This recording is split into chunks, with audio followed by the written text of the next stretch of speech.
ये जलाधारी, ये जलाधारी का भाग। द्विजेश्वर महादेव का नाम लेकर जो जल चढ़ाया जाता है वो यहाँ से चालू होता है, जहाँ से पानी बहकर नीचे जाता है ना, जहाँ से पानी बहकर नीचे जाता है तो यहाँ से जल चढ़ाना प्रारंभ होता है द्विजेश्वर महादेव का। द्विजेश्वर महादेव का जल यहाँ से चढ़ाते चढ़ाते चारों तरफ घुमाते हुए वापिस जलाधारी पर आता है, जहाँ से जल अपन बह रहा है उधर, फिर वापिस आता है और सामने जहाँ तुम खड़े हो, चाहे इधर खड़े हो, चाहे इधर खड़े हो, चाहे इधर खड़े हो, वो जल वापिस आकर फिर इसी तरह से धार पड़ती पड़ती शंकर के शिवलिंग पर जाती है और द्विजेश्वर महादेव से प्रार्थना करी जाती है तो कैसी भी दुख की घड़ी हो वो दुख की घड़ी टल ही जाती है। वो द्विजेश्वर महादेव, मान लो अगर कोई भूलवश भी एक लोटा जल लेकर शिवालय में आ जाए और द्विजेश्वर महादेव का नाम लेकर अगर जल चढ़ाए तो उसको जिंदगी में कहीं अटकाना नहीं, उसको भी पास कर ही दे। परीक्षा परिवार की हो, परीक्षा घर की हो, परीक्षा समस्या की हो, परीक्षा कोई भी हो, अगर द्विजेश्वर महादेव का नाम लेकर एक लोटा जल जो देवाधिदेव महादेव को समर्पित करता है, जिंदगी में कितना भी भारी दुख चल रहा है, आप 5 या 7 दिन रेगुलर लगातार प्रैक्टिकल करना चालू करो, भले आज से चालू कर दो। अगर बहुत भारी तकलीफ है, बहुत भारी दुख है, सामने खड़ा है कि ये तकलीफ बहुत भारी है, मिटी नहीं रही, आज से प्रैक्टिकल करना चालू करो। द्विजेश्वर महादेव का नाम लो, एक लोटा जल लो, शंकर भगवान को समझना जरा अच्छे से।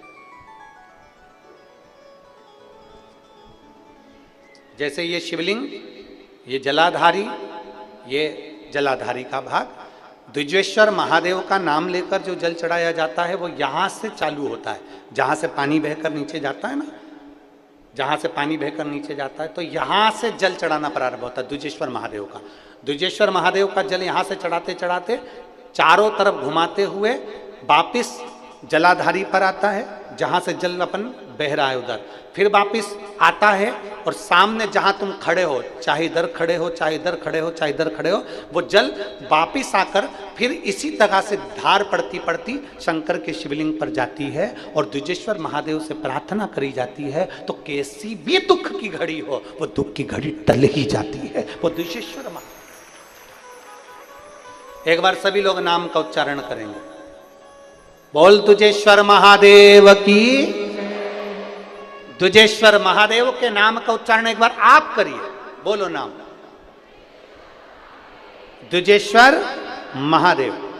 अगर नाम समझ में नहीं आए तो शिव महापुराण की पोथी उठाना, गीता प्रेस गोरखपुर की शिव पुराण लेना, उसमें द्विजेश्वर महादेव की पूरी कथा मिल जाएगी। द्विजेश्वर महादेव के नाम का उच्चारण कर, भगवान शिव का एक अवतार द्विजेश्वर महादेव। द्विजेश्वर तुम्हारी किस्मत में, तुम्हारे भाग्य में विधाता ने, भगवान ने, देवता ने कोई सुख की रेखा नहीं लिखी। मान लो तुम हार रहे हो, बार बार हार रहे हो, तुम्हें लग रहा है कि तुम्हारी सुख की कोई रेखा नहीं, कोई सुख की रेखा नहीं।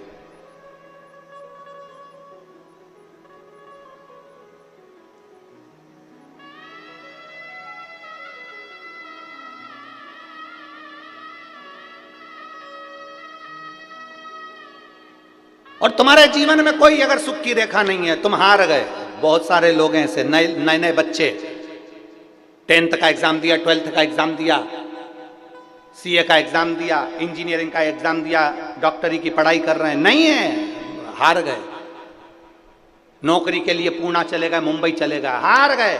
मेरी नौकरी नहीं लग रही, मेरा व्यापार नहीं चल रहा, हार गए। किसी ने कह दिया तेरी दुकान बांध दी, किसी ने कह दिया टोना कर दिया, किसी ने कह दिया नजर लग गई, किसी ने कह दिया कुछ हो गया।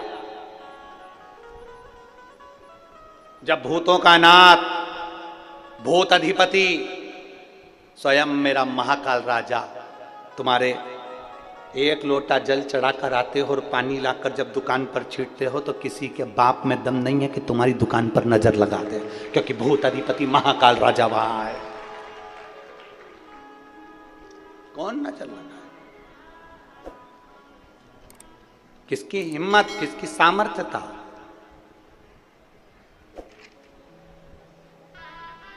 घर में शंकर जी हैं आपके? किस किस के घर में है? जरा हाथ उठाओ तो जरा। सबके यहाँ है? रखो रखो, बहुत बढ़िया। हमने एक बार पहले बात कही थी, कई लोग एक प्रश्न करते हैं कि गुरुजी क्या घर में केवल एक ही शंकर जी रखना चाहिए? क्या घर में एक शिवलिंग रखना चाहिए कि दो रखना चाहिए? कितने कितने शिवलिंग हम घर में रख सकते? तब हमने शिव महापुराण के माध्यम से वर्णन किया था, तुम्हारे घर में एक शिवलिंग है, दो शिवलिंग है, तीन शिवलिंग है, चार शिवलिंग है, पांच शिवलिंग है, सब चलेगा। तुम्हारे घर में 10 शिवलिंग है, वो भी चलेगा। तुम्हारे घर में 11 शिवलिंग है, वो भी चलेगा। तुम्हारे घर में 12 शिवलिंग है, वो भी चलेगा। सारे देवी देवताओं की मूर्तियां एक या दो चल सकती है, पर शंकर का शिवलिंग तो अनगिनत तुम्हारे घर में रह सकता है। वो शंकर तुम्हारे घर में जितना है, उसमें ये मत सोचना कि मेरे घर में एक है तो मैं एक ही रखूं, दो है। हाँ, ये भी जरूरी है कि ज़्यादा बढ़ाने की जरूरत नहीं, जान करके मत बढ़ा। तुम्हारे घर में है, सास के समय का है, तुम कहीं गई थी, ले आई थी, रखा है, ठीक है, सेवा कर रहे हो, ठीक है। अब कई लोग कहते हैं गुरुजी अगर शंकर भगवान का शिवलिंग है तो उसका रोज पूजन जरूरी है। हम कहते हैं अगर मान लो कहीं जाना है, कहीं जाना है और घर में शिवलिंग है, तो उस पर एक बेलपत्र चढ़ाकर तुम 10 दिन के लिए भी चले जाओगे ना, तो भी मेरा शंकर कभी तुम्हारे ऊपर रुष्ट नहीं होगा।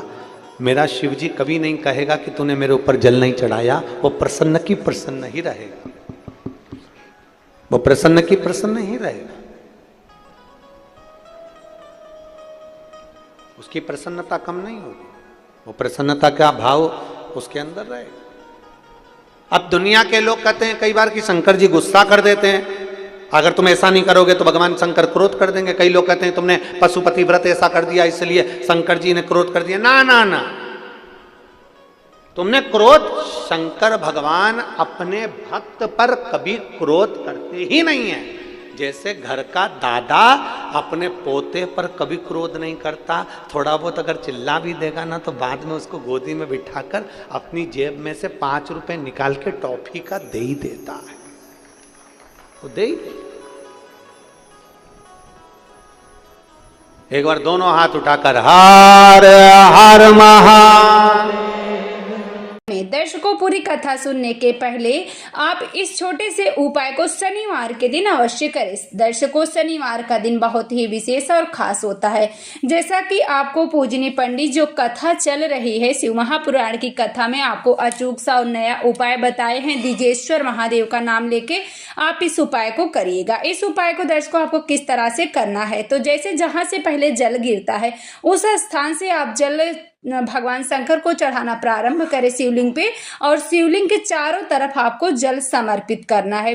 उसके बाद जिस स्थान पे आप खड़े हो, जिस साइड में आप खड़े हो, जब दूसरी बार आप जल समर्पित करें तो उसी जगह पे आप रोक दीजिएगा और उस जल को आप भगवान शंकर की शिवलिंग पे पूरे जल को समर्पित कर दीजिएगा। यह उपाय तो आपको प्रत्येक दिन करना है। द्विजेश्वर महादेव का नाम लेके आप 11 दिन, 5 दिन, 7 दिन आप जरूर करिएगा। दूसरा उपाय दर्शकों आपको शनिवार के दिन करना है। शनिवार का दिन बहुत ही विशेष और खास होता है। शनिवार के दिन यदि आपको लगता है कि आपके ऊपर शनि का दोष है या आप अपने घर में सुख समृद्धि बनाए रखना चाहते हैं तो पीपल के वृक्ष की पूजन करें। सुबह के वक्त आप पीपल के वृक्ष में 1 लोटा जल समर्पित करें और प्रदोष काल में आप 1 घी का दीप प्रज्वलित करें। जो भी व्यक्ति पीपल के वृक्ष की पूजन करता है, पूजनीय पंडित जी कहते हैं उनके घर में सुख समृद्धि, माँ लक्ष्मी की कृपा बनी रहती है, व्यापार में वृद्धि होती है। तो आइए देखते हैं दर्शकों, आगे की कथा आप अभी बाकी है, आपको किस तरह से उपाय करना है। आगे की कथा में भी आपको पूजनीय पंडित जी बहुत ही अचूक सा उपाय बताए हैं, आप इस उपाय को जरूर करिएगा।